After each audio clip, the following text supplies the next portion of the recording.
A Jack Daniels swilling, pizza eating, dog hating, whore using, cocaine abusing, hairy back, big belly blowhard from New Jersey. The fat little bastard known as Artie!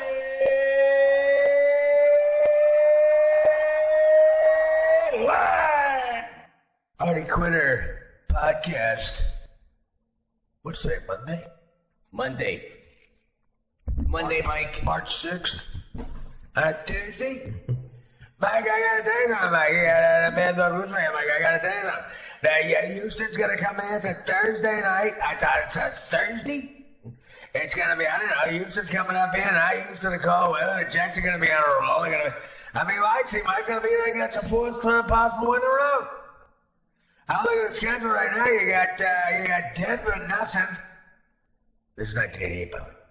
You got 91-ish. All right, you got the Colts, not even an NFL team. I think USC could beat the Colts, Mike. And you got coming up in Houston coming up here, Warren Moon, I don't know, a little inconsistent. By the way, you call Warren Moon inconsistent, you get looks from black people. What? He's equal. I judge him equally. What are you talking about? I don't care if he's orange. Dog, you're right. I get the same thing. I get accused of this. You go to one Klan meeting in Indiana, you throw some Knights of Columbus, and years ago, and you label the race. I don't know anything about that, Mike. I mean, Knights of Columbus clearly different than the Klan. Dog, I don't want to get into it. Well, you brought it up. Useless. Malusis, put that on the delay. But I usually got Warren Moon, when inconsistent. And I'd say about a white quarterback too. How about this damn Panserini? Terrible. He comes in here, throws interceptions. And I used to call weather, but it's gonna be chilly. I looked at the almanac there, the farm almanac. I looked up the weather. They give you the weather, like Mary Lou Henner or something. You ever see that broad Mary Lou Henner? Mike, I saw her on Donahue. She can tell you what day. Tell her July 18th, 1968. She can tell you it was a Tuesday. That's a scary broad. Absolutely. Not attractive at all. Claimed she lost her virginity the night the lunar landing. I saw on Bob Costas. Said the night that we went on the moon, she lost her virginity. She was 16 or something. Little young. Absolutely. Little young. We're not judging little young. And Costas had a good line. He said Neil Armstrong was the culprit. Yeah. Good line. They kind of edgy. So we're going to do with sex on the air. Of course. That's kind of stuff. That's Howard Stern stuff. That's kind of stuff. I can do a Howard Stern show. I can do it. I can do that. Just tell me what I can't say and I'll say it. Absolutely. That's all show. Tell me what I can't say and I'll say it. You can't say penis. All right, give me 20 million. That's about it. That's all I can hear. I think your conversation would really happen. They were like 30-year-old guys. They never heard of Saturday Night Live. They were old young guys making them handle. When Dennis Miller got the job, as they Monday Night Football, they tried him. I love Dennis Miller. Dennis Miller is one of my favorite comedians of all time. His special Black and White. 15 years ago, maybe longer now, from Tempe, Arizona. One of the best stand-up performances ever. I love Dennis. I love he's a right winger now. I love to see him debate Bill Maher. That would be funny. I tell you what, Maher, you got the hair, you got the mullet coming out like you're gonna be starring in one of the Hills and Croft show, and singing Puff the Magic Dragon with a couple of rolled up shirts playing Yuck Yucks in Toronto. I don't know about new rule, Dennis. New rule. You can't make any references before 1980. Yeah, that's a good rule, man. New rule. That's a good way to tell it. That's another way of saying tell a joke, man. New rule. All right. How about this? Old rule. Go fuck yourself. Like Dennis Miller lapsed into my man talk. Yeah, babe. Yeah, nice mullet there, Bar. Yeah, that new rule, that's great stuff. That's good. What's that? Yeah, nice comb back on the hair. You look like a combination of, I don't know, like Kojak if he had hair with Lex Luthor, and a combination of John Goodman in Raising Arizona with the grease in his hair. Him and the other cat going into the bathroom with the George Clooney, oh brother, where art thou? John Turturro cream in the back with the black comb going back your hair. You look like a guy's gonna ask a 14-year-old for some Viking and a hand job outside of Denny's, Spokane, Washington. No, are you through? No accusations of felonies. All right, Pat. Yeah. I want to accuse you of any felonies. You look like, why don't you comb your hair back a little more with the gray hair? You look like an old version of my next door neighbor Riney wallpaper. The Knights of Columbus had a swastika in his office. I don't know what that meant. Yeah, back. So Dennis Miller, famous from Saturday Night Live, gets the job as one of the announcers. And again, I love Dennis. That wasn't his thing. It wasn't. And Al Michaels did not hide that he didn't understand what Dennis was talking about. Dennis would work in those references. And I got to admit, as a sports fan, but I was also a gambling addict, out of $1,000 on a Jet game, he's talking about the juxtaposition between two receivers. I'm down $2,000 on the fucking Oilers. I don't need a Sylvia Plath reference. Yeah, it's performance by Esiason reminds me of Nero, the night Rome burned. A lot of people think he stayed in the palace. He didn't. He got a knife. He ran about 50 feet outside. Harry carried it right in front of some broad with a sheet over her head crying because she was on fire. How does that work? Oh my God, what does that mean? Now let's go to commercial. The references will make no sense. Yeah, that run by Emmett Smith kind of reminds me of the end of Strangelove when Sellers is the Moscow premiere going. Well, he went a little nutty in the head, Dimitri. Dimitri, that guy. Yeah. That's what it reminds me of. The War Room. How exactly does Emmett Smith remind you of that? Let's go to commercial. What the fuck are you talking?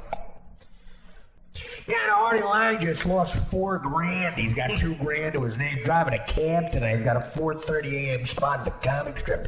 I'm sure a lot's going to be going on for Artie there, making $20 tonight, losing another 40 on gas. He's a regular winner, that kid. He's he reminds me of a young Ryan Seacrest, well shaven, a real go-getter. Reminds me of a male cheerleader. That Lang. He gets up, he puts on his pants and are nicely coiffed. Yeah, I know I was talking about $4,000, but of course the Bronco performance tonight always reminded me of the 18th century Russian poet Taras when he was talking about his repulsive uncle having sex with his girl. He had a crush on, and how the girl's disgusting body odor came. Well, it was a Russian poetry. You understand what I'm saying? Oh, Michael's absolutely not. Let's go to commercial. Yeah, I know the chance to go to the Super Bowl kind of reminds me of, the time the super delegate out of Kansas said to Goldwater, hey, why don't you go take your conservative views and go fuck yourself? It kind of reminds me of that, huh? Not at all. And they miss an extra point. They get a safety. 8-0 now. Bears kind of reminds me. Let's call it the Chicago 8. How about that? Chicago 8 reminds me of Gabby Halfman getting on the mic and talking about I don't know, different stuff with the convention there in '68. Talk about weirdos. So I do understand that you're referring to the Bears 8 points as the Chicago 8. Absolutely. A lot of these, talking to some of the players. Some of these players have these unbelievable, misogynistic, archaic, ape-like views of women. They're like, we don't want to date a smart chick. They're like, we don't want to. We like dumb women. They're like a lot of these athletes like dumb women. I'm like, what are you talking about? It's more fun fucking a smart chick. Hey, would you like to fuck Madame Curie? Hey, what'd you do? Hey, Madame Curie, what'd you do? You just discovered boron? Now suck my cock. Hey, Madame, what'd you discover? Boron or something else on the chart? Now suck my fucking dick. I tell you what, this game discovered boring. That's what I'd like to say. Had that one in the fucking old chamber. That joke, Al Michaels. I know you love it. Al Michaels over here still upset his pal OJ decapitated two people. Not talking to him anymore. All right, you and Costas used to golf with the guy. But you probably did blow with him in the fucking at Bel Air's back nine in the fucking bathroom with a couple of ball washing girls. You know he was a loose cannon, didn't you? But he didn't say anything until he decapitated a waiter and a blonde broad. He met fucking two mulatto kids now walking around Brentwood with nothing to do. Enjoy one of those Brentwood gangs. The Brentwood gangs remind me of the original Latin kings, East Harlem. This game reminds me. Billy Sims reminds me of Billie Holiday when he runs that ball on heroin, singing "God's Bless the Child" up at Minton's, while Charlie Parker's heroin falls out of his big pockets. Those big 1942 Fred Birch pants used to try to sneak heroin in. He gets busted, and the guy goes, "Hey, Bird, why don't you give up a couple of your buddies and we won't stop busting?" And Bird's like, "Fuck off, I'm a junkie. Give me some junk." 3rd and 8. Al left the room. Al's yelling at Rune Arledge, which makes no sense since Rune doesn't work here anymore. He called Rune Arledge. Rune, of course, has Alzheimer's disease down in Birmingham, Alabama. They just told him it's Florida. His family said, "Yeah, this is Florida, kind of a cheap place." They told him it's Miami. So, "Yeah, you're in the penthouse at the Satai, Rune." And really, he's at a VFW hall attic in Birmingham, Alabama. Some guy who has an iron lung and an iron leg from World War I when he fought Mussolini's. 2nd and 2. The Giants going for it here. They're going to give the ball off to O.J. Anderson. Hey, O.J., how does it feel knowing that O.J. Simpson ruined your fucking name? Al, you still out? I don't know what Al's doing. I think Al lost him. Al is chugging a shot of wild turkey. Apparently can't deal with the references. Yeah, back. And the Giants don't get to 2 yards. They'll give up the ball, and the Cowboys have it. Out comes Danny White. This guy wants a ring. He better get married, if you know what I'm talking about. Roger Staubach's got to be sitting at home having sex with the one woman he still has sex with. Remember that? Joe Namath. He says, "I like sex just as much as Joe Namath," said Staubach around 72, "but I gotta have it with one woman." That's good. Yeah, Namath's really upset about that analogy. "Well, you got me there. You're a classy guy." The one woman looks like Lombardi after a night of a wild turkey binging at the Green Bay Elks with a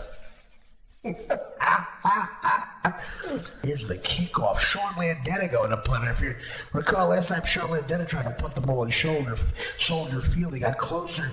He got as close to the ball as Andy Hall got to the curb when he parks the Volkswagen and Woody Allen in the car, the Andy Hall Classic and Woody's Classic truck. I mean, it's all right. We can walk to the curb from here. Hey, Landeta, it's all right. We can walk to the curb from your foot in the ball. Same distance, I don't know. Gets this one off. Nothing. Terrible punt. Goes out of bounds. 1st and 10 from the Giant 40. Al Michaels shit-faced. You get the idea. So yeah, Mike and the Mad Dog, again, they're about 34 years old, okay? Dennis Miller was on Saturday Night Live doing Weekend Update, one of the biggest stars on the show. They were about 23. They act like they've never heard of him. They never heard of him. How much of a sports nerd can you be? How much of a fucking sports nerd can you be? How into a St. John's basketball game can your fat ass be as you're an alumni? You don't hear maybe Dennis Miller's one joke on Weekend Update? Jesus Christ. But that's what was great about them. They weren't that guy. What's that guy with the goatee? Sports guy tries to be real slick. You know, he's a big star. Tony Kornheiser? Not even close. A younger guy with like a goatee. Tony Kornheiser. Does he have like a goatee? You know the guy I'm talking about. He's from L.A. He looks like the guy Everett punched. Jim. What's his name? The guy Everett. Yes, yeah. Trying to get a sitcom. In other words, that guy's pushing it. You don't know what I'm talking about. That guy's pushing it. He clearly wants to get, a sitcom or something. The Mike and the Man don't. They were great because they were genuinely sports nerds. They didn't know who Dennis Miller was. So here's the conversation. I'm Mike and the Man, though, when Dennis Miller gets that job to have a press conference. In the morning, introduce Miller. And they're on at 1 o'clock. So it happened already. I don't know, like, it's Dennis Miller's got a job. What is he, a comedian or something? That's like a comedian. Dog, apparently he's big on satire. He's a satirical guy. Very left-wing. I'm trying to get some info on him now. Very left-wing. He's big on rants, apparently. He does something about rants. Very political guy. He does a lot of parodies. There's a lot of parodies with pictures and jokes and stuff. He's just apparently a very satirical guy. He was on the sketch show on late at Saturday. He said the sketch show on Saturday night. Where the fuck have you been? He's from Long Island, this fat ass. They're both from New York. And apparently Doggy's very, this is such a great thing, but this is why they're sports nerds. This is why they're great. Listen how Dog buttons this whole speech. Apparently Doggy's very political, very left-wing, very big on his rants. One of those liberals, a liberal guy from that kind of attitude, like very supposedly funny. Haven't seen him funny, but and there's a pause. And Mad Dog goes, Mike, what's that got to do with Big Spot third and 8 fourth quarter? What's that got to do with Big Spot third and 8 fourth quarter? We're back. They went to commercial. We just go, we're back. He would give Frances a scenario. I was like, right now, Mikey, gun to your head, both of their prime. Who do you want quarterback for the Jets? Third and 8, big spot, fourth quarter, game tied, playoffs, overtime. Who do you want quarterback for the Jets right now? Both of their prime. Richard Todd and Kenny O'Brien. Richard Todd and Kenny O'Brien right now, Mike. Kenny O'Brien, we're back. That was the show. Oh, I loved it. I gambled. It was around 1990. I was 22. I was working in a machine shop, sweeping up and, moving stuff out the back. If you know what I'm talking about. $6 an hour on the books. Making $6 an hour, bet $2,000 a week. Do the math. We're moving the statute of limitations up. We're moving stuff out the boo-hoo, the hee-haw. Put it this way. Special delivery at 7. I was there, the sweep up capacity. I was all legit, of course. This is a guy, my buddy Goof, Mike, he was the son of a guy who owned the machine shop. And Goof was such a great guy. Goof was the type of guy, I loaned you $500. And I'd pay him back every time, but he just always had to help you out. I love Goof. And again, he was a Mike that we had to give a nickname to. I had 52 Mikes, he was Goof. And for a long time, I write this in Too Fat to Fish. He thought it was because he always goofed on people, but, someone had to bring it to him. No, it's because you're a goof. For like just a 7th grade, he thought, I goof on people. No, you're a goof. What a disappointment that must have been. He was fine with it. Jim Rome is the one with Jim Rome. But how do we forget that? Because our number spelled Jim Rome. I know. I didn't think of it. That was great. Some kid in Cleveland, remember that? Corey in Cleveland. Wow, we got out of Cleveland. Yeah, What was I talking about? Goof. Oh, yeah, Goofy. Yeah. Yeah, we had fun, man. fun time. So that's when I listened to these guys. And I had bet with money I didn't have, and I listened to Breaking the Band up. The morning, the Friday before the NFC Championship game. No, I'm sorry. The Friday before the AFC Championship game, when the Bills were unstoppable. Raiders-Bills was the AFC Championship game in 90. The Giants beat the Niners, if you remember, in San Francisco. Big field goal at the end. They didn't score a touchdown. It was all defense. That was great. Pat Summerall and John fucking Madden. Oh, God, what a giant game that was. We went out to jerk off fucking San Francisco, Montana quarterback and took their heart.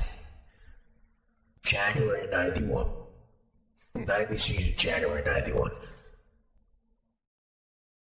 Taylor, probably on cocaine. What a game. I'm blown. The Niners are driving. Classic Pat Summerall. The Niners are driving, and it looks like they're winning. It was 13. It was 13-12. Giants had 4 field, 13-12, and they got to run the clock out. And Roger Craig is getting 5 yards a pop, a slant pass, jerk off rice all over the place. What happens? I'll tell you what happens. Roger Craig goes up the middle. He's got to get a first down. Game over. Pat Summerall with the call.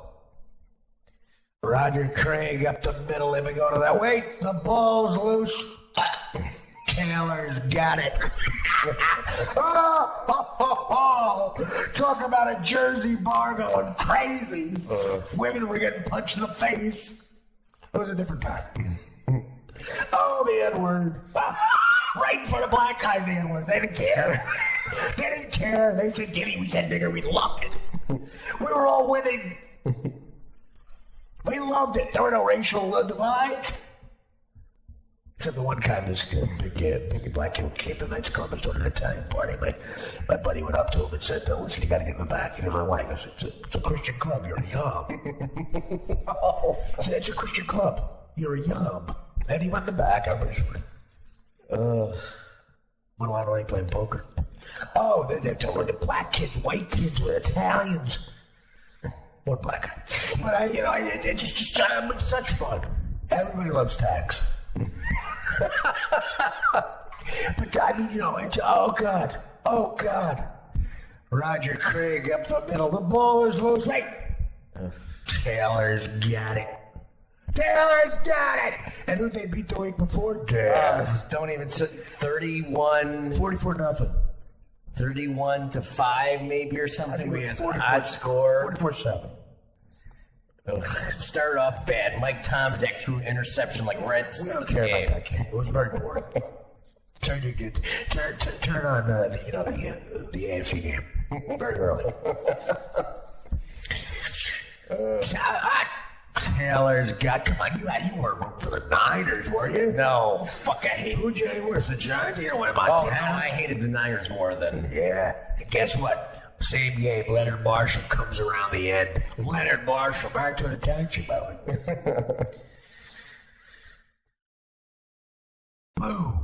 Blindsides. Fucking Montana. My cousin Jeff used to have it on a loop. We'd watch it Thanksgiving for 2 straight hours. We'd watch on a loop. Leonard Marshall hit Joe Montana. He's back. And Joe Montana trying to walk on the sidelines. And God bless that motherfucker trying to get back in the game. Nope. A Mormon's coming in, buddy. Forever. Marshall hit Montana. Taylor's got it.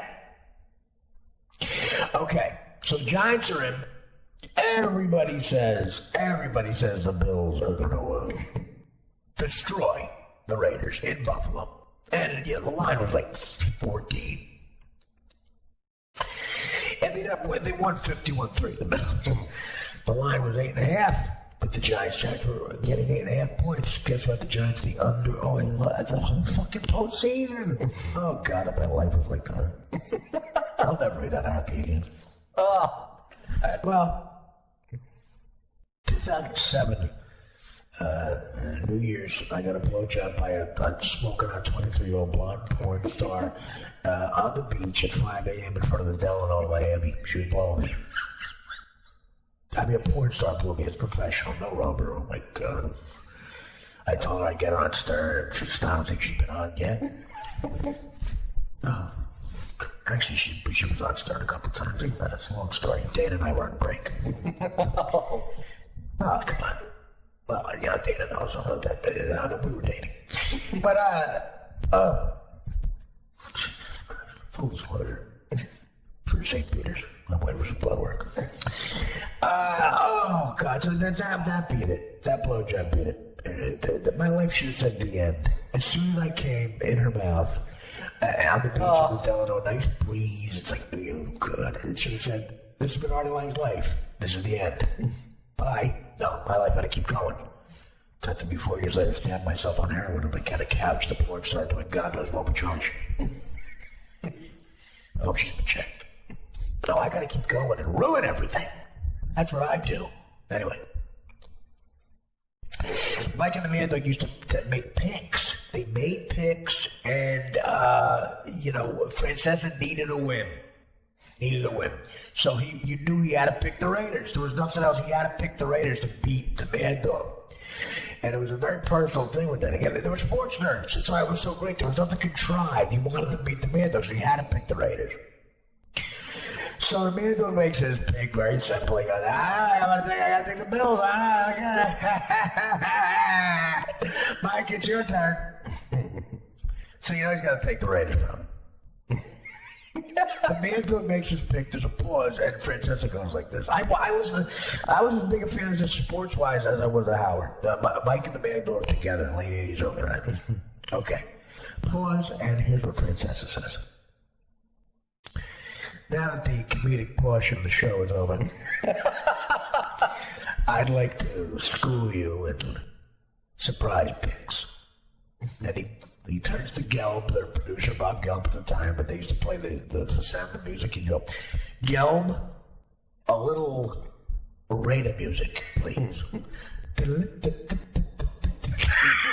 I know he hears them, and they go, he picked the Raiders. And the Bills won 51-3. 51-3, I had the Bills. Everyone, all the Giant haters, all the Cowboy, Steeler, Dolphin, fuckface fans in the 70s, and those teams that were great in the 70s, they were always on TV, so they had fans in every city. The Raiders, the Dolphins, the Cowboys. We covered it barely. Very proud of this. Frank Sebastiano and myself have added to the culture in certain areas of New England and other places on the East Coast. If someone lives on the East Coast and is a Cowboy fan, they're called a Manganelli, which is the name of the character. Really, look it up. Yeah, I'm sure that'll be on AMC's Artie Lang's filmography, right after they play the Veronica Lake series. Right after they go over Kubrickian style. Yeah. Fun stuff, man. Mike and the Mad Dog was a great show. That was a great fucking show. I don't know. The guy's a comedian or something? I don't know. Oh, they would get so mad. I don't know. What do you see? You watch it last night? I think Al Michaels was getting upset, huh? Trying to watch a game? I don't know what he's talking about. What the hell he's talking about? Apparently, did you ever hear the Edgar Allan Poe or something? My kid told me that poem is the name for Poe, right? That's what happened. Remember the end? Is that true? These are the conversations they have. They would talk about Best Picture. Best Picture, they would go over the movies. Yeah, 3 words, Air Force One. 3 words. Air Force One doesn't win Best Picture. I don't care about it. I'm not watching it. I'm not watching the Oscars anymore. Okay. Air Force, 3 words like Air Force One. Dog, haven't seen it. Harrison Ford, always quality. Springsteen loses the band. Goes on tour, that Human Touch tour, the song 57 channels he plays. Doesn't play Rosalina or 10th Avenue for him. And Russo, big Springsteen fan, goes to see him. This is his review of Springsteen the next day. I don't care what you say, Mikey. Nobody but nobody wants to hear that 57 channel song. Play Rosalina. Get the big man back. Get David and Freeze up. Loved it.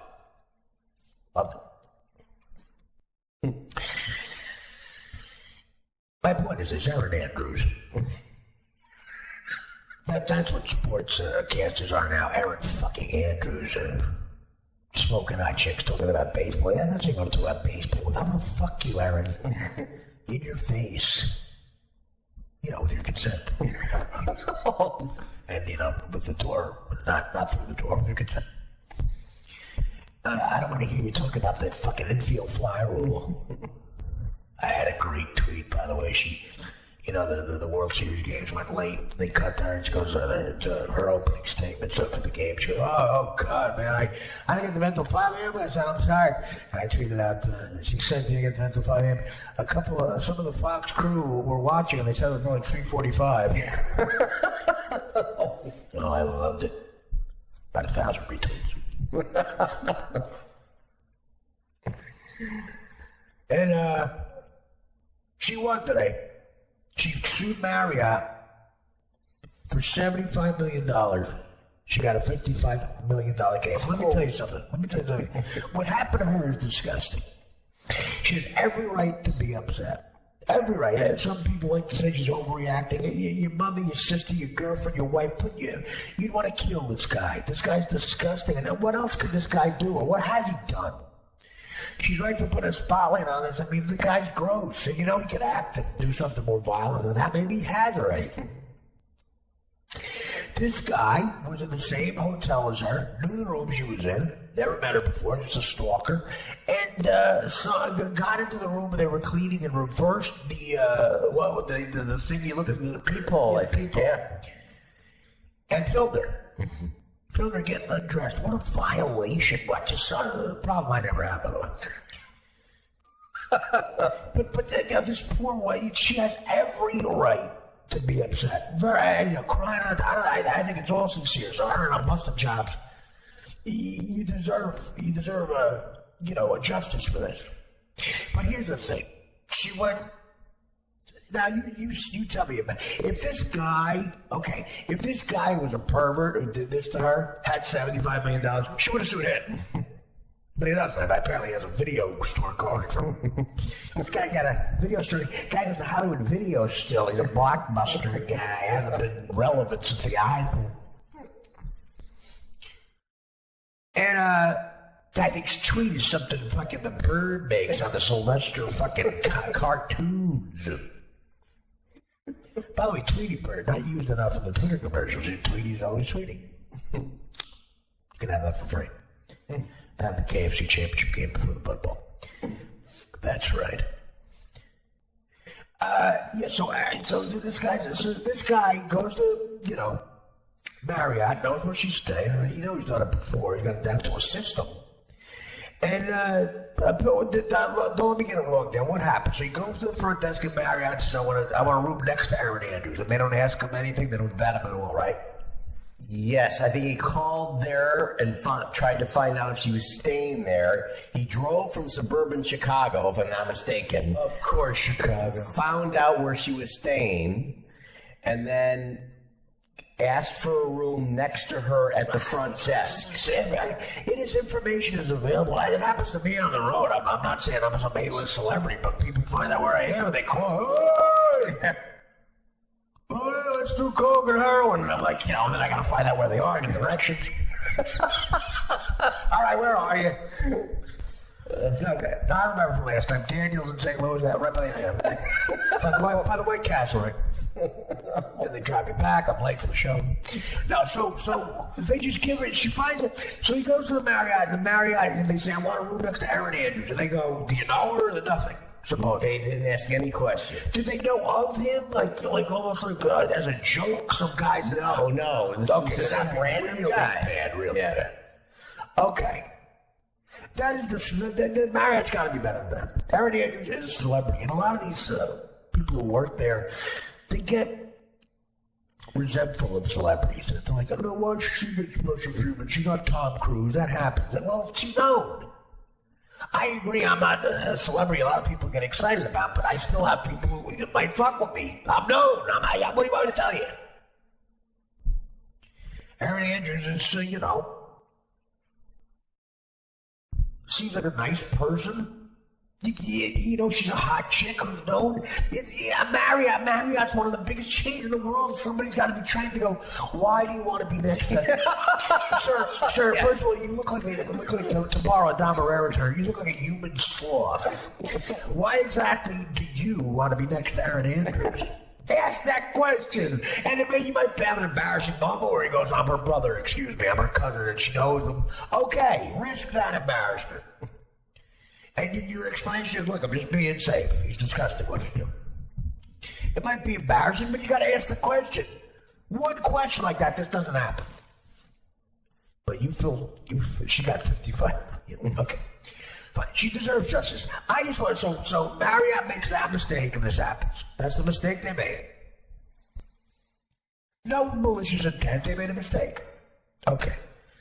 What's I'm for Artie Andrews winning, but what lawyer comes up with $75 million? That is greed on a level. And look, I'm for her winning, but that kind of stuff. Yeah, Marriott, it hurts the economy, it hurts the country. That is a very big precedent, is that? My God. The guy didn't ask a question at the concierge desk. $55 million. We'll see what she gets, but my man. And again, if that guy was worth 200, if that was like the Hilton kid or something, she'd have sued him. Marriott would have been off the hook. You gotta sue somebody. That's my old man fell off the fucking ladder, quadriplegic, the only person in the world. There was no one to sue. Everybody gets money, not us, not the Langs. Circa 85 when luck was going well. He stole the ladder he fell off of. This lawyer came in and thought we were going to sue the ladder company. He fell off a house that had no homeowners insurance. And my mother was such a sweetheart, she refused to sue the guy personally. He had about $200,000, older guy. Couldn't take it at all. She didn't sue him. My mother wasn't like that. But there was no insurance company. So the lawyer said, we'll just sue the ladder company. This lawyer sat down, shows what lawyers like, sits down, gets out his legal pad, he's being all nice, complimenting everybody. Artie, what are you doing? Oh, nothing, okay. You're drunk, cut sheetrock, that's right. Sits down, and he goes, don't worry about it. We have a last thing. We're going to sue the ladder company. And my mother and father and me, we all look at each other, and I have to say to the guy, well, he took the ladder from a Bell Atlantic guy. What? That's what he took the ladder. But just as fast as he sat down, the lawyer wrapped up his stuff, put the suitcase on, and said, well, you guys, good luck to you guys. Oh, yeah. Do we have a beer back? Asked my He left just as fast. There was nobody to sue. Got to be my mother at the welfare office in Elizabeth. So I'm for Artie Andrews, but that's a bit much, right? $4 or $5 million. Yeah. But what she went through is disgusting, right? She was violated. That's a psychological thing. But you filled her full of truth serum, man. What'd you pull down? $350,000, $500,000. Right. After thing, full of truth serum, she'd go through it again. It's disgusting. I think she would for $55 million. $55 million. The guy can, insert of Lexington Steele's cock in my mouth, Photoshop it, put it on as a commercial during one of the debates. I don't give a shit. Put it over Trump's head while he's talking about immigration. Photoshop picture of me sucking Lexington Steele's cock above Trump's head. I would do it for $55 million. You could have the picture forever. During the Super Bowl. Right next to Tom Brady's face. There's a picture of me blowing a black porn star. $55 million. Give me the $55 million. turn me around, have him fuck me in the ass, do it's Photoshop, I don't care. Have him fuck me in the ass during the play, like when Russell Wilson threw the ball by mistake. And during that last play of the Super Bowl, have it right over Russell Wilson's head. Right over Pete Carroll's head is me getting sodomized by a black porn star for $55 fucking million. I take it. That being said, you were violent. I was born at a different time. Hillary Clinton making another point with her thumb. Oh God, I've never looked at the pants. How many pantsuits does she have? How many pantsuits does she have? Bill Clinton has got to be like, oh my God, I used to get blowjobs every 5 seconds. Can't even walk down unless I gotta fucking argue with people at a caucus for this bitch. We were done. You know the shit Trump's gonna bring up about him. We were out of the woods, babe. Out of the woods. We murdered a guy. Do you remember we murdered a guy? I got blown by a fat chick in a beret in that fucking office she wanted to work in, okay? We were out of the woods, bitch. You gotta do this, you're 70. You're 70, think of Chelsea. But you think of Chelsea when you were getting blown by my... Oh, sure, throw that in my face. You know what Trump's gonna do? He's gonna go on stage next to you with a Monica Lewinsky humidor, and it's your pussy. That's what Trump's gonna do. He's drunk. We're not dealing with Mr. Dignity here. He's gonna have a fat kid put a beret on and blow a cardboard cutout of me while you're bad-mouthing the woman in the cutout. Disparaging her reputation, because that's what you did. That's what you did. That's why Lena Dunham hates you. Lena Dunham. Why are we listening to her? By the way, why do people listen to Lena Dunham? I was going through the channels and the channel got stuck on girls for 5 seconds. And she got out of bed. You saw her ass crack. You saw her ass crack. I couldn't eat for 2 days. Lena Dunham diet. Watch girls. Just pause it when her ass crack gets shown. You won't eat anything. I'm diabetic. I didn't eat for 2 days. Not recommended. Bernie Sanders now talking. How does he keep going? What shots of fucking Robert Kennedy, Dr. Jacobson, fucking feel-good methamphetamines is he getting shot in his ass every day? He can't be that excited about the revolution. What a pain in the ass. What a pain in the ass.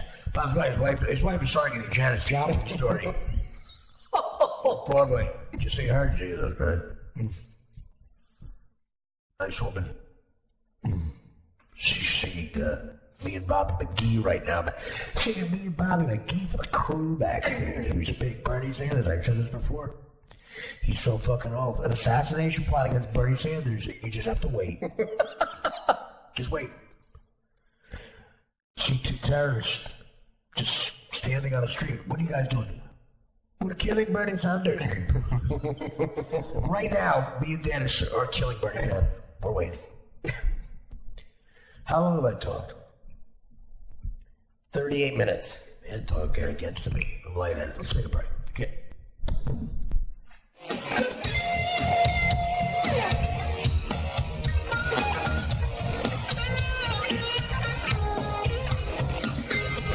Hey, we're back real quick. We'll wrap this up. Fred Savage, the kid from Wonder Years, is on Seth Meyers right now, and the volume's up, but he seems very feminine. Let's put it on. Your idea of we should hang out with Rob Lovemore. Like, that's not... Okay, enough said. I thought Fred Savage looked effeminate. I put it on. And the first thing Seth Meyers said to him, if everyone had your idea, we should hang out with Rob Lovemore. Okay, let's listen to more. He's telling an anecdote about Rob Lowe. Still not right. So how long did people ask you if... Apparently there's no audience there. ...any connection to the gay hookup app Grindr? Gay hookup Grindr. Okay, well, fine. Welcome to the world. Welcome to the new world. Nobody's James Caan anymore. Nobody can tell a story about banging a fucking chick. Instead, Fred Savage has an anecdote about Not getting blown by that cute chick on the Wonder Years, maybe. His first time he came in a woman's mouth. Dan, will you come out here, Dan? Will you want to do that? Did your father know about Rick Steves? Your dad gave his father a shirt, and the father said, "Well, I a fag." He's very homophobic. Italian man. Did your father know about you and Rick Steves? You know what? I think he does know who he is. I don't think he knows that. Does he know you sweat in front of him? I don't think he knows that. That would not be something I bring up at the family dinner table. When your father passes away and is at the foot of the Lord, will you come out on this show? Come out and do what? Okay, fine. What would you like me to do? I'm just saying, your father's a Italian guy from Chicago. That's why it's hard. I get it. But remember, not here. It's not hard here. We're all friends. Oh, yeah. We are. There's nothing to come out to. Okay. We can always disinfect your room. I'd be outside Aaron Andrews' peephole so fast I make your head spin. Well, you're overcompensating. Would your father think Rick Steves is homosexual? Yes. Well, yes. Everyone would. Yes, he would. Fred Savage looks great in that suit, though, man. Probably got Wonder Years money. Daniel Stern's probably still cashing Wonder Years checks. Nobody's James Caan anymore. No, that's too offensive. Too offensive to him. Stephen Colbert has to come out and do cheerleader kicks before he tells jokes. Not Johnny Carson. Johnny Carson slowly walked out. Sat on that star. Called LA's weather stupid. And man drunk and Tommy Newsom's shirt ugly. And then he fucked Angie Dickinson. That's what Johnny Carson did. Yeah, Dan very offended by this material. No. Just want to make sure we're recording. You're not find it funny? Yeah. Okay. I'm just leaving me hanging. I mean, I'll stop. I just need some help. I had to turn 1 second. You plug stuff in. I know you haven't laughed at all. I'm asking you. I'm trying to make you a living, dude. I'm not asking you to really think it's funny. Just act like there's not ambient noise. Forget it. All right, let's get serious. So, you laugh at the wrong places now. Right there.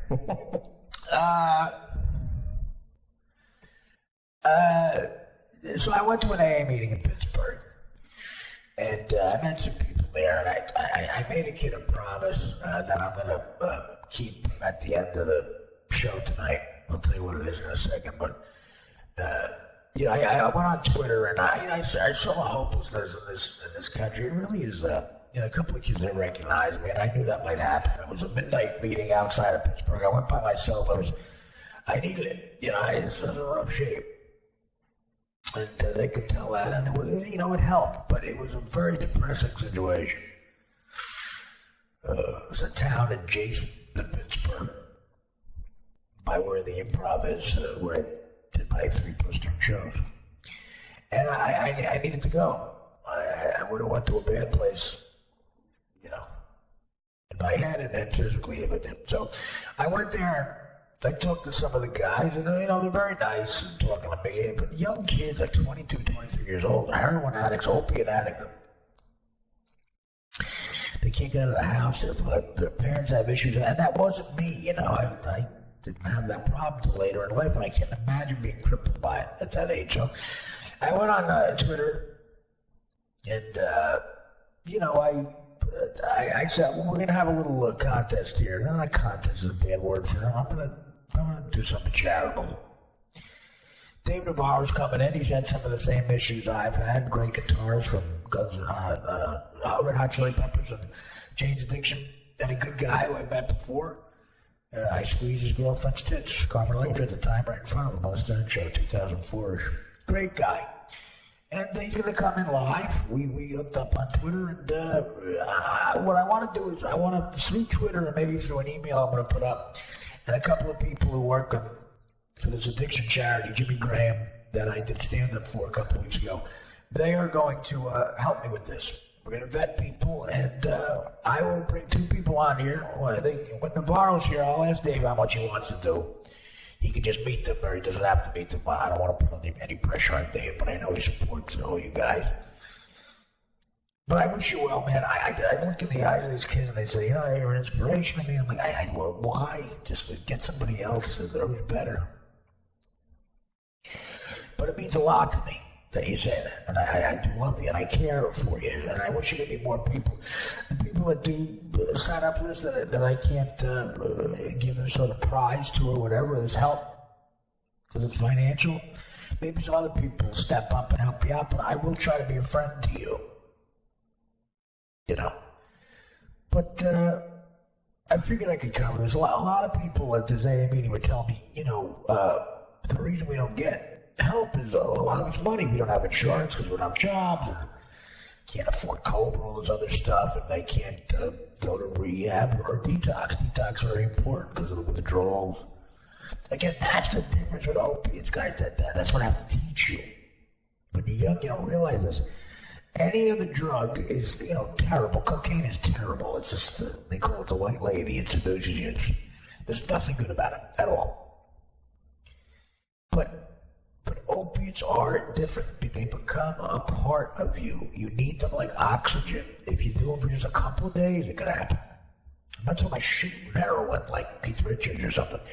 You can start to take pills, oxy, codeine, Percocets, all opiates. Take for a few days, you're addicted. And withdrawals will come on if you don't get more of them. And it's very hard to do anything in withdrawals. I've done stand-up sets of withdrawals. I don't know how I have, but I have. There's a story about a guy in the Celtics, a great documentary about a guy 30 for 30 in the 80s who played a couple of playoff games with full-blown withdrawals. Nick still didn't cover. White kid, go figure something. If I'm the white hair or not. So I feel for you guys. And this could be, guy, girl, black, white, anybody. It doesn't discriminate. This thing, and just the opiates when you start out. Just if you get prescribed something for pain, can you deal with the pain? Ask yourself, because you don't want to start it. You might have that personality that can't stop. And before you know it, you're 23 and you can't leave the house, and you're in hell. So the fact that it's just money that stops some kids who want to get better, that's the key to this thing. That's why it's going to be hard to really pick people. 2 people I'm going to pick. I want to make sure you really are serious about it. Because you got to be serious about getting better. And the one thing stopping is money. So if we can figure out that 2 people have that issue, we'll bring you on the show. We'll talk to you a little bit on the air if you want to do that. You meet Navarro maybe, and I'll sign whatever you got, blah, blah, blah. And I will pay for your detox and rehab. I'll buy it for you guys. I'll pay for it. I just came into some cash. I sold my house down the shore. Thinking about investing it. Well, I said maybe I'll invest it in 2 of my fans, some of it. What could be better than that? No pressure either. Don't think you gotta go out and become a fucking astronaut. You're just happy in life. It would make me feel good because I know the devastation of this and what it can do. So we're gonna pick a couple people and you're gonna come in. You'll talk on the air the day Navarro's in. That's gonna be sometime in the late spring. It's gonna take work to vet this. We're gonna start off on Twitter, like I say. Tweet me some stuff and we'll weed through it, and then we'll set up an email to these people where you can email stuff a little more personal, and I'll talk to you, and if I think you're serious, I really see you got a problem, and it's not bullshit, we'll bring you in here, and then I'll take care of the tab. Detox and rehab. And you give it a shot. I pray it helps. So, like I say, got an influx of cash coming. I have a 3rd deal that we're about to sign. That's some money, and I'm very lucky in life. I'm lucky. I'm not a winner. I failed gym. I don't have a college credit to my name. Only school I had after high school was driving school. I was at the dorms at Taggart's for a while. I gotta get a go there. I don't know.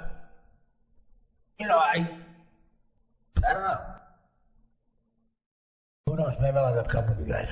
Maybe I'll fit the bill for me too. I have insurance. How much does it normally cost? Rubies. Should I? I'm not reacting to you either. See how it feels. 30 grand. 38 grand with the detox. So we'll take care of it. But I gotta know you're serious. You know? And why not? Who knows how long I'm going to be around? I'm 48. I don't know. Everybody always tells me you're not going to make 50. Who knows? Maybe they're right. Maybe this is one last decent thing I can do. I don't know.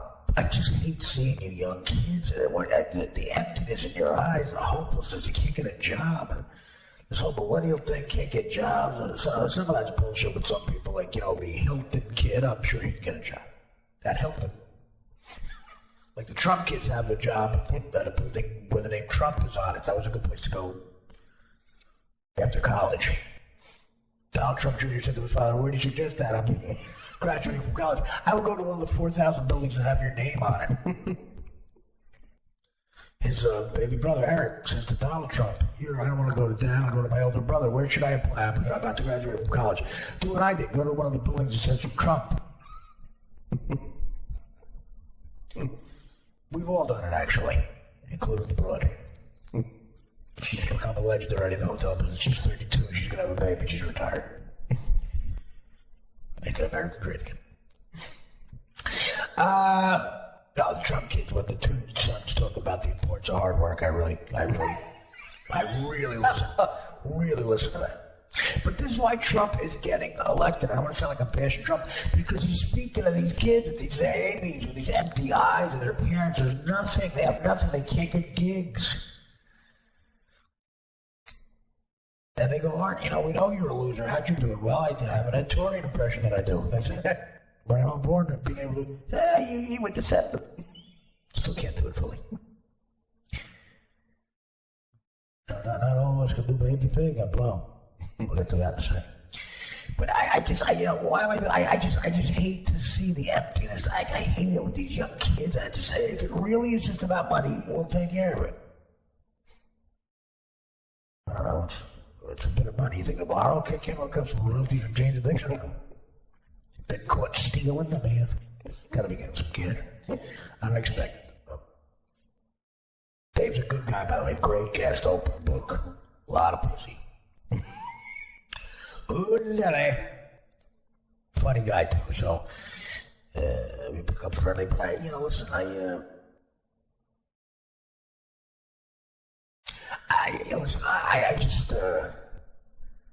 want you to be all right. You kids, somebody have my first album, some whiskey talking. I'm Beer League fans. It's a small bunch, guys. We're a small bunch, Artie Lang fans.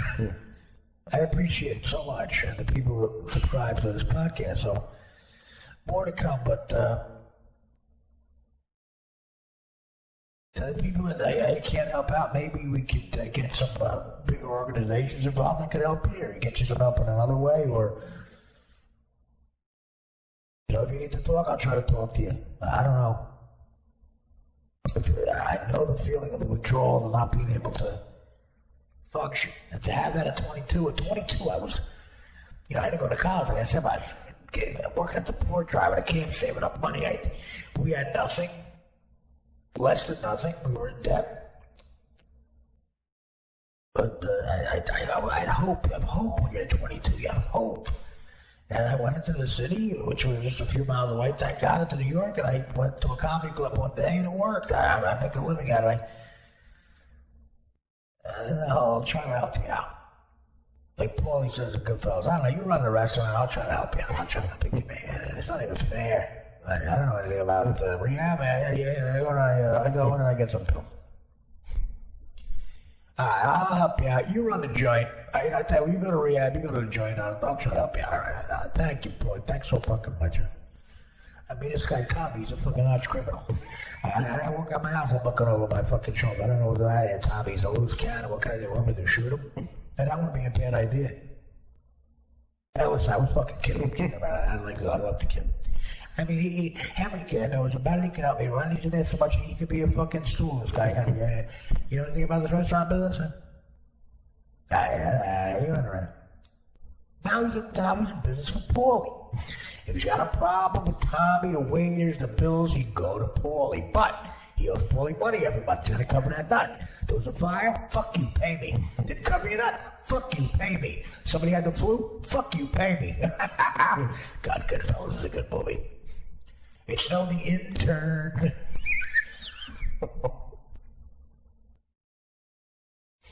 Fuckers. That's what. Even the black is African American. The deer likes black African American pussy. Yeah. So this is a real thing, though, guys. And like I said, the contest, by the way, the Get Subscribers contest, which backfired brutally, but we're gonna keep our the promise that the winner is coming in soon. Yes, it's right. birthday. So, his birthday, and the other guys too. So that contest is definitely on, and we're honoring it, of course. And in case you thought we forgot about it, we did. That's going to come up. And I honor my promises, especially to you fans, because you're very loyal to me. These kids, it's the whiskey talking, Jack and Coke and Billy. I feel I owe them money. These fucking guys. I feel for you guys. And this is, worldwide, wherever you listen to us. Yo on, if you're having some trouble with the oxys in Amsterdam, I've been there. That's got to be somewhat a real issue. Who wants to get better? And money is the biggest thing. No insurance, obviously. We got to vet these people. So, like I said, Jimmy Graham's going to help me out, but that's the deal. More to come, but I got the idea at the AA meeting. Quick AA story, then we'll get to the end here. I reminded me about AA. After my book came out, you forget who listens to Howard, everybody. A really, really A-list, I won't say because of anonymity, but a really, really A-list celebrity movie star called me and said, hey, I enjoyed your book, and it was out of the blue. It was someone who had some issues like me, and he goes, hey, AA really works. It helped me, and when you're in LA, give me a call. He gave me a number. And if I'm in town, I'll take you to this great AA meeting. It's a little disconcerting. A lot of famous people, but I think you get something out of it. In Beverly Hills in a church I knew. I used to drive by every day, go on the North Show and Band TV. I used to live by there, this church in Beverly Hills. I said, that's great, thank you. We had a nice talk. So next time I was in LA, this was a few years ago, I called him, got a service. Someone called me back, not the person, and said, so-and-so got your message. He can't be there, he's out of town, but he'd love for you to go anyway, and here's the address, and there'll be someone at the door, and you just say, you'll be on a list that will get you. And how funny is this? An AA meeting with a Velvet Rope Club, only in LA. But the famous people, extraordinary, okay? I'll just say that. It was disconcerting how famous people were. I went by myself. Sure enough, my name was there. I got let in. I sat in the back.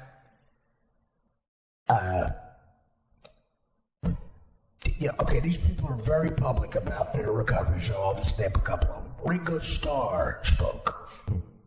One of the Beatles. Steven Tyler, hear him? Yeah. And a couple of people, whatever. Those are two people very public about it. All on that level. Rock star actors, unbelievable.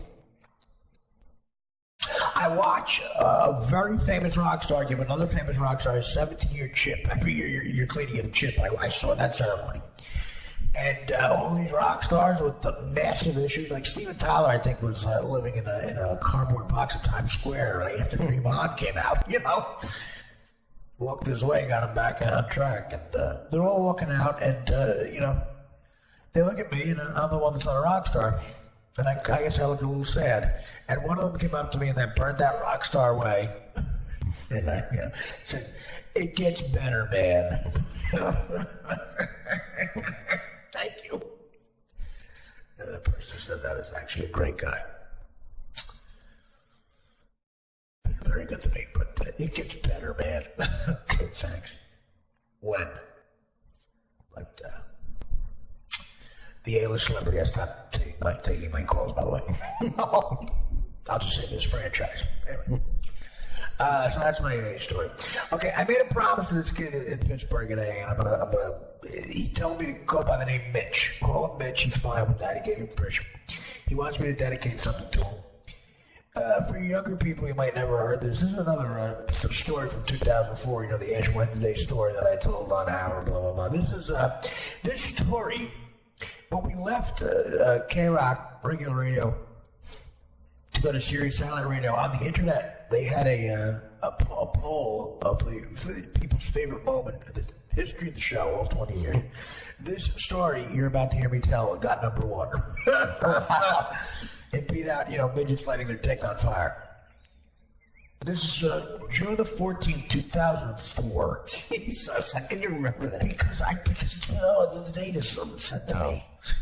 People tell me all the time. I should say it there. Are you mad at me or something? You like me or something? What? Is she mad at me?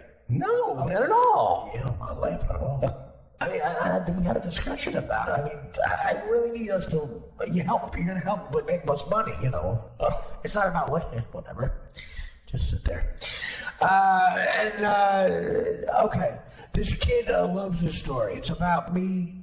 When I was on MTV, we did some sketches that a lot of them were puns. And we did Babe Watch, where I was Babe the Pig in Baywatch. That's not a lot of Emmys in the writer's room over there. Babe the Pig, Babe Watch. I was Babe the Pig. Guess who? The other guys were lifeguards. And we shot it on the beach in Malibu. And I got pig prosthetics. 6 teeth, a full pig snout. Jen Aspinall was the makeup artist. She was an SNL person. Amazing at what she did. A-list makeup person. She did the makeup. I looked like a fucking pig. And I had a very good cocaine dealer at the time, who was one of the most amazing men I've ever met in my life. Like that Dos Equis commercial, coolest guy in the world, I'd say. Put it this way, I needed to blow on a Wednesday morning at 9 in Malibu. He was nearby in a tuxedo at a party, like the wolf. Harvey got down. This guy, Rasta guy, one of the coolest motherfuckers ever. I got pussy with this guy. We partied and we had fun. That was my 20s. It was a different time. Not around anymore. I get the details, by the way. Give a plug for Artie. The show called This Is Not Happening, where comics tell stories. I finally did it for Ari Shafir in L.A. a few months ago, back in October, when I was out there doing Conan and some other stuff. And Ari is producer, and Ari asked me to tell this story in a more detailed way. I tell the story on This Is Not Happening, April 5th. On Comedy Central for Ari Shafir show. This is Not Happening. I tell the story in front of an audience at a strip club at Cheetahs in Hollywood, and I do a very, very detailed version of this story. Very detailed. I get into the life of the dealer, some other stories, and it kills. It was good to do it in front of a crowd. I told about Conan once, but it's not like this. I did it in a stand-up form, and it came out great. So I got to plug. The producer called me and said it might be the best story of the season. I'm proud of that, because storytelling is what we do. April 5th, Comedy Central. Watch me tell a really good version of the story you're about to hear. This Is Not Happening now or something with Ari Shafir on Comedy Central. Okay, April 5th. I needed cocaine when I looked at myself eating as a pig. And I called my cocaine dealer, and what you're about to hear is what ensued. So this is a shout out to Mitch in Pittsburgh. Get better, buddy. We will talk again. And you can qualify for what I just said, but we talked. Anyway, you're a young guy, and you're nice enough to support me, and it means a lot to me. So this is for you. He listens. He can't. This kid can't put the $7. Oh, fucking Christ. $7 what they came up with. $250 a day. This kid came up with it. I got people say they have good jobs in marketing going, I don't know, Art, I'm bailing, you're killing me. Fuck you. Bail. I'll write you a check for the next anniversary dinner with your wife, too. Slut. Okay. Mitch, I'm sorry to make this introduction ugly. Dan Filano, thank you for being behind the dish. And this has been the Artie Quitter podcast for Monday. Tomorrow, Mario Bosco, who's a great guy, an actor. You'll hear, I met him at the St. Genera Feast years ago by his ableism. And Mario's a great guy, great actor, and you'll see why he's unique. I love the guy. He's tomorrow on the podcast. Coming up, like I say, Dave Navarro. This is me from June the 14th, 2004, on the Howard Stern Show, telling the Babe the Pig on cocaine story in Malibu for Mitch, who I met outside of Pittsburgh at AA. You get better, Mitch. I love you. Talk to you soon. This is for you. It was a bad time in my life. I was doing a lot of drugs, a lot of coke. I was, strung out, all this stuff. We do this sketch called Babe Watch. My call time is 4 a.m. We're shooting it on location in Malibu, way out in Malibu. So they get us a little motel to stay at while we're out there. Great. I get there at 4 a.m. They put 3 hours of pig prosthetics on. Pig snout, 6 teeth that are each going to have a bikini top. Ears, everything. I look like a disgusting pig. And like way too much effort going into it. Right, I'm like the David Hasselhoff. I'm the lifeguard. Right. And the makeup was amazing because I looked like a pig. Right. So then we go to eat breakfast, and I'm eating, and I catch in my little trailer they give you, and I catch a glimpse of me eating, a pig eating. Like, literally, I'm a pig. Right. And I'm like, this is not why I signed up for show business. Right. So I got really upset. I called my coke dealer. And I told him where I was. And I said, I go, where can I meet you? You can't come to the set. He goes, well, can you get away? And I said, yeah. So I said, I'll meet you. And you're in your pig costume. Listen. So I go, there's right on the Pacific Coast Highway in Malibu, there's this little restaurant. There's a parking lot. Right. He goes, can you get there? I go, without question, I need the coke, otherwise I'm going to drown myself in the Pacific Ocean. Right. So now I'm the star of this sketch. I'm the lead. Right. So it's the assistant director's job to make sure they wrangle the cast, but it takes so long to light stuff. During a lighting thing, I snuck to my car in the full pig outfit, the teeth, everything, get in the car, and just speed away. So now I notice the assistant director see me like, oh, where you going here? But there's a pig head in the window. I look like a pig. If you were next to me in a car, you'd say that's a pig drive. So I do like 90 to this restaurant. Now I'm waiting in the parking lot for this dealer. It was this Rastafarian guy. And I'm sitting there all antsy. He finally shows up. It was like seeing Jesus Christ. Right. I'm in cash on me, so of course, being the nice drug dealer that he was, he put it on my account. Right. Can you do that? I mean, I'm on a TV show. He knows I'm good for it. Right. And at the time, I was a good customer. He gives me this blow. So now, The pig didn't have his wallet with him. I go back. How much blow do you I have? go back to the car. I bought an 8-ball from him. Okay. I go back to the car, and I'm in the parking lot. I look around, and I actually had straws in my back seat that were cut. Well, you're a cocaine addict. Right. So I took a straw. I look around. Now I try to do the coke. Is that why you love straws so much? I try to do the coke, but I can't get the coke through the pig snout. I can't get the straw through the pig snout. So now I'm in the piece. I'm digging a hole through this like expensive prosthetic job. Right. I dig a hole through the pig snout, and I do a blast. I do one line through the pig snout. Right. So now I get a little high, and I'm feeling better. So now I decide that I'm gonna just sit in a restaurant and like order something, like a water and a coffee. So I sit in a restaurant, I order food, full pig outfit, the whole thing. People staring at you? I get a cup of coffee, and I say I'm an actor working on something. LA, they bought it. Right. So now I'm antsy, I need more blow. So I go back to the car, do another blast of coke. I say, now I gotta go back to the set. So I get to, Yeah, do you remember the shoot? I've been gone an hour. Right. Oh, they must have wanted to Now I kill get you. to a red light, I make a left, I go up the Pacific Coast Highway. Now, I hit a little traffic at a light because I was about 20 minutes up the highway. Right. At a light, I decide I need another hit.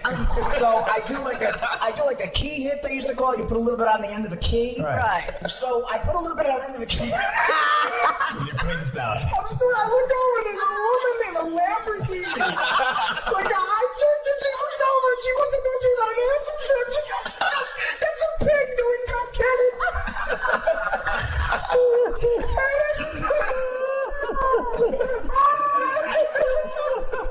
I just wanted to kill myself. I felt like my mother holding me in her arms in the hospital. My son.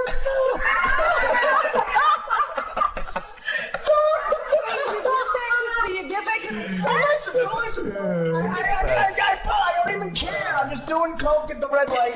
Now I put a little more on the key, but the light changes. Right. Now I gotta move. So I'm driving, and I'm trying not to spill the coke on the key. So as I'm driving, I'm going in and out of lanes, and I do the coke, and I almost cut the woman off.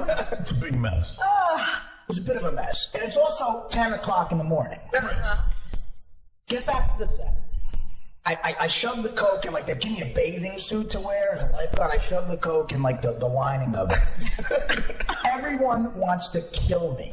Right. So they want to kill me. Like one of my best buddies, this kid David Herman, amazingly talented actor, he's my best friend on the show, came up to me and he was like, Artie, you almost got this the assistant director fired. Blah, he was screaming at me. I love you screw up and you get him fired. And I was like, F you. I gave him the finger, which is like my best friend. He didn't talk to me for 2 weeks. Right. I go back in in my little Winnebago thing, and I'm just doing coke. I got through it was one of those times where cocaine got me through the day. Right. But in the little thing, like every time I went to do coke, out of the corner of my eye, I just see a pig doing coke. It's like, and I'm a pig, and in my head I'm going, I'm a pig, and I'm a coke addict, and I'm a pig, and it's not even like a symbol. It's like I'm really a pig. I've turned into a pig. Yeah.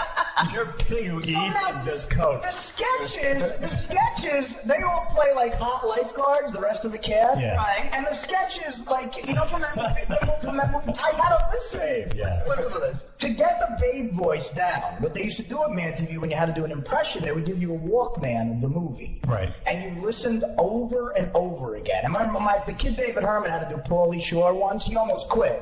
Because he listened to Pauly Shore for a week. He almost went crazy. He was walking around the set one day, like with the headsets on, trying to get the impression down, and you just go, "What's up, buddy?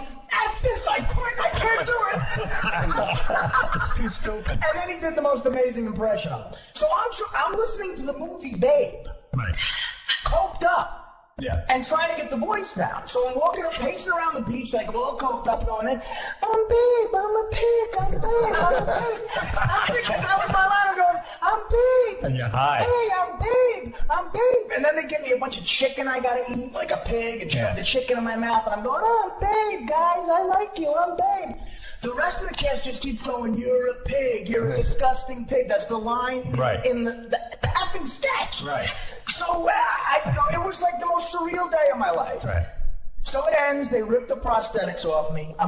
In the makeup chair, the woman was scared. My knee was moving like 1,000,000 miles an hour. Right. Okay, because the time she had to rip the prosthetics off me, I couldn't do coke. Right. So I made her stop like 20 times so I could go do coke. I gotta go to the bathroom. By the way, Bob, you're doing a great job. I said, great review. I gotta go to the bathroom again. I gotta go to the bathroom again. And I finally, she ripped the nose off me, and then it was easier, and I went back.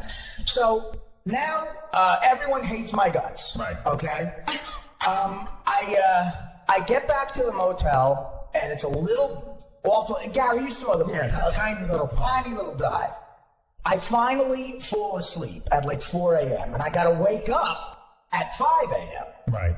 I must have slept for an hour, but because I had so much badness in me, coke and everything, I wake up at 5 a.m. I got a wake-up call. And it was like, I can only describe it. It was like that scene in The Godfather when the guy has the horse's head and blood all over it. My It just God. keeps going,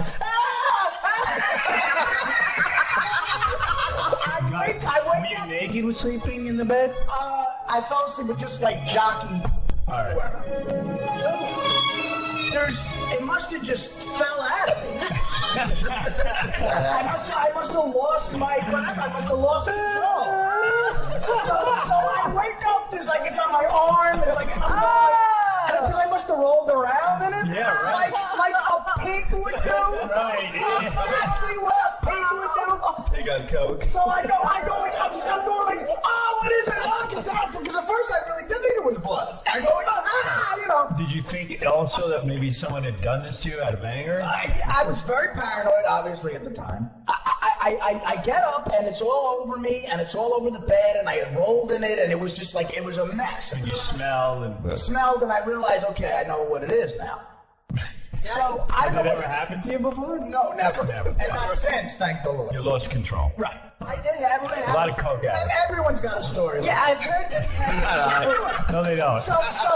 So now I'm going to be late, and I know, it's one of those days where you wake up. It was like what happened to me in Vegas when I woke up the next day and Dana told me about the blackout. I'm going, okay, who hates my guts? Who wants to kill me? Right. Like I got to do all this damage control, and now I wake up all by myself in this little dark motel in Malibu, and I realize everyone I'm about to work with, I had another 15-hour day ahead of me, Right. 3 hours of makeup. Wants to kill me. Right. So the depression was insane. I don't know what to do. Somehow my head got me into the shower. I took a steaming hot shower. Right. Like I was scorching. Scrubbing yourself. Scorching myself with water. I was red. So now I'm late for the set almost. They're knocking on the door. I don't have any time for... What'd you do in the hotel? You just left everything on the Well, bed? listen, I don't have time for a cleanup. I couldn't tell them, look, I need 20 minutes. They wanted to shoot me. And, you know, they have vans waiting to drive the actors to the set. Right. And I was the first guy I had to be there because of all the makeup. I didn't know what to do. I took the awful bedspread and I just threw it over the bed. You covered it. Come. The Artie Lang Uncensored Podcast at artiequitter.com.